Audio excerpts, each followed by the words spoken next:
Cédric, on parlait avec le coach justement de la fatigue. Ouais. Il disait si on en parle 50 fois par jour, on sera quasi encore plus fatigué. Oui. Mais c'est quand même dur. Non, Elle existe quand même. Oui, il a raison. Après, c'est juste qu'il faut prendre le problème à l'envers en fait. Il faut se projeter sur le match qu'il y aura à jouer et adapter son repos de cette façon-là.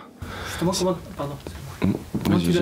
comment tu adaptes ton repos? Est-ce que tu fais des choses différentes? Non, là, dans le premier jour, c'est surtout le confort, ce que j'appelle, c'est-à-dire que moi, je dors pas dans les avions. Donc, quoi qu'il arrive, ce matin, c'était un peu compliqué de rester réveillé toute la journée, mais je me suis reposé par période de 2 heures toute la journée et pour venir faire surtout un bon décrassage, des bons soins. Et le plus important, ça sera la nuit, quoi. Et est-ce qu'on sent le décalage quand même sur les jours qui viennent? Parce que des fois on a du mal.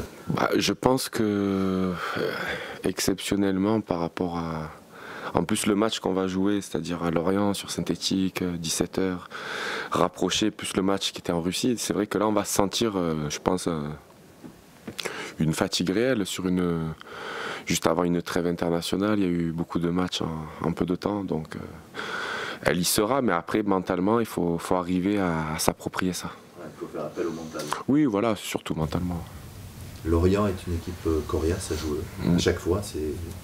On sait que ça va être difficile. Hein, comme on vient de dire, il y a plein de points qui sont tellement différents d'un match classique que ça va être très très compliqué.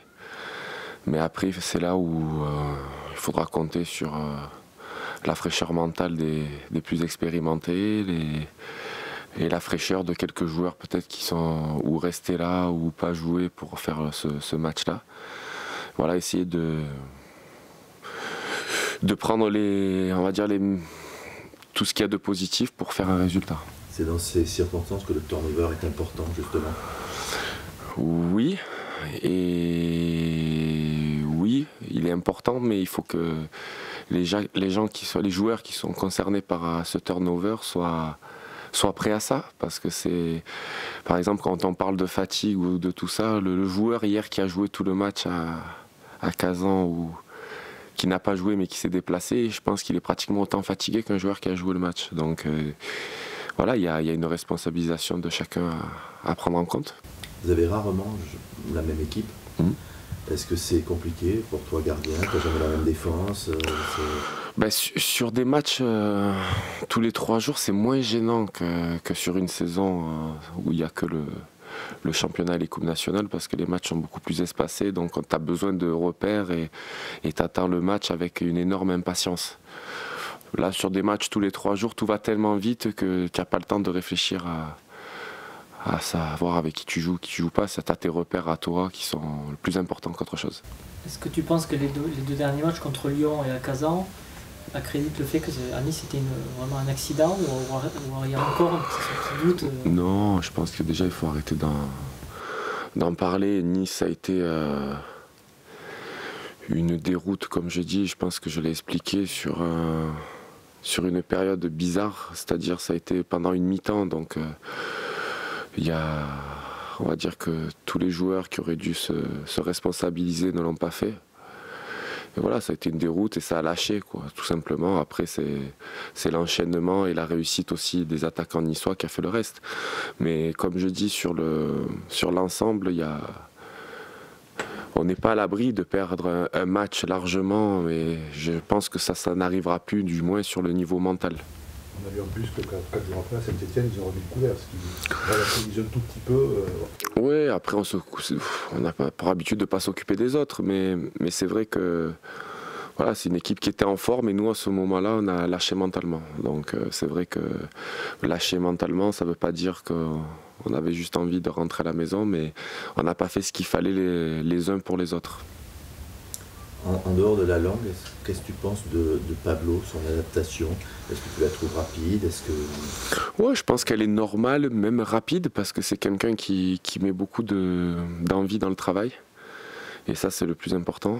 Après, comme tu disais, oui, la langue, c'est important, parce que dans son poste, c'est très très important. Mais après, on sent un joueur, en plus, il amène un peu de la gaieté. C'est le vrai Brésilien, quoi. Donc c'est quelqu'un d'agréable. et qui aujourd'hui fait tout ce qu'il faut du moins pour réussir. Quelle est sa principale force? De ce que j'ai vu aujourd'hui, c'est son sérieux en dehors des entraînements qui lui permet de faire un bon match comme contre Lyon par exemple. On voit que lui aussi avait à cœur de faire quelque chose de bien après le mauvais match vécu à Nice, et il a montré que quand physiquement il met tout ce qu'il faut, il est au top. Mais c'est vrai que c'est quelqu'un, je pense, c'est un vrai défenseur. Ouais, jouer sur synthétique, est-ce que ça change quelque chose pour un gardien? Ah, totalement.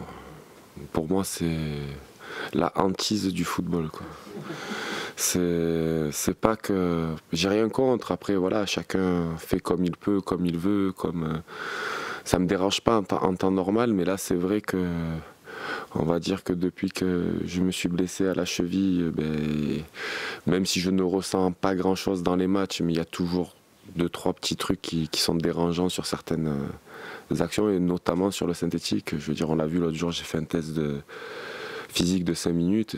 C'est vrai que les douleurs ressortent plus vite et les appuis sont pas les mêmes. Donc c'est vrai que c'est pas, comme je disais tout à l'heure, c'est pas le match rêvé au niveau de la surface, quoi, parce que pour moi, je trouve ça catastrophique pour les joueurs. Après, c'est traumatisant. Je veux dire, tout est différent. Je veux dire, les appuis sont différents. Quand faut que tu t'imagines que quand tu joues avec des crampons, voilà, tu cherches une adhérence et un appui qui rentre dans la surface, dans la pelouse en général. Et que là, tu as toute la hauteur des crampons qui ne rentre pas, et toutes les... Je veux dire, sur un dégagement, quand vos chevilles elles basculent, elles basculent, mais en dehors, quoi. Donc ça fait beaucoup de hauteur pour la cheville. Enfin, c'est pas agréable, les appuis sont pas pareils, tu peux pas pousser pareil. On essaye de trouver le cramponnage. Ça m'est arrivé de jouer en vissé avec des crampons très longs sur le synthétique, des fois c'est mieux. Mais celui de Lorient est vraiment particulier, donc il y en a des différents, mais celui-là est particulier. On verra bien. C'est-à-dire que vous redoutez plus la pelouse que l'équipe adverse? Non, parce que je pense que Lorient est une très bonne équipe. On les a vus jouer, ils ont fait des belles séries. C'est quand même une équipe qui a du répondant, mais c'est plus par rapport à la situation de l'enchaînement des matchs, plus ce déplacement, plus tout ça, que c'est pas un terrain à ce moment-là arrangeant. Mais sinon, non, ce sera le principal danger sera Lorient ou nous. Un joueur qui fait sa carrière sur du synthétique pendant 20 ans, il marque une carte de 5 ans. Je sais pas, après peut-être qu'il y a une habitude à prendre, parce qu'on dit qu'on s'adapte à tout. Je veux dire, on le voit, nous... je veux dire, on a été critiqué parfois sur nos terrains, par exemple Chaban ou quoi. Moi, j'aurais rêvé de jouer tous mes matchs sur mon terrain, parce qu'on s'y habitue, je pense. Et je pense que les joueurs qui jouent là-bas s'y habituent aussi. Il faudrait leur demander à eux, je sais pas du tout. Le synthétique est plus usé dans les surfaces? Non, le seul truc qui changeait à l'époque où, par exemple, il y avait Nancy encore, c'est la même surface, c'est la même dureté de sol, mais ils ont des coupes différentes en fait du gazon synthétique, c'est tout. À Lorient, il est plus court. Donc tu as une sensation plus dure de glisse, et ça glisse. Est-ce qu'on plonge de la même manière sur le synthétique? Pareil, oui, on fait tout pareil, sauf que c'est juste les appuis qui changent. C'est vraiment que ça. Certains appuis que tu fais, par exemple, souvent les premiers plongeons, l'échauffement, je prends des appuis où le premier plongeon, je vais glisser de suite, quoi. Parce que la façon de mettre le pied est différente. Mais après, voilà, il faut un peu plus de sécurité que sur une pelouse. Et les rebonds aussi? Ouais, après c'est toujours différent, mais les rebonds sur chaque terrain ils sont différents, les conditions météo, les ballons, enfin, je veux dire, tout est différent. Donc ça c'est moins, on va dire, exigeant, c'est moins embêtant. On parlait de l'enchaînement des matchs, c'est aussi une question d'endurance mentale. Est-ce que tu penses que l'équipe a progressé, enfin, notamment les jeunes ont progressé dans ce sens, puisqu'ils ont joué quelques matchs de Coupe d'Europe maintenant, commencent à être habitués à l'enchaînement. Est-ce que tu sens que... Oui, il y a une progression qu'on a vue depuis la dernière trêve. On l'a vu sur l'enchaînement de matchs difficiles comme Liverpool-Paris, enfin Paris-Liverpool. Il y a eu, Toulouse s'est moins bien passé, Nice aussi, mais on a vu une équipe beaucoup plus mature. On le voit sur le match d'hier. Je pense que ce match d'hier, 2 mois auparavant, on l'aurait perdu. Et là, on a réussi à tenir le choc. Ça, c'est vrai que c'est flagrant. Et tu n'aurais même pu le gagner. Oui, on aurait même pu le gagner, mais ça, c'est vrai. Mais après, comme je dis, c'est un match, quand tu n'arrives pas à le gagner, il ne faut pas le perdre, quoi. Et c'est vrai que c'est des matchs difficiles, dans des contextes difficiles, avec une équipe qui a essayé d'un peu de se désorganiser pour essayer de marquer ce but. Donc on aurait pu marquer, mais comme je dis, je pense qu'il y a quelques temps, on serait parti avec 0 point.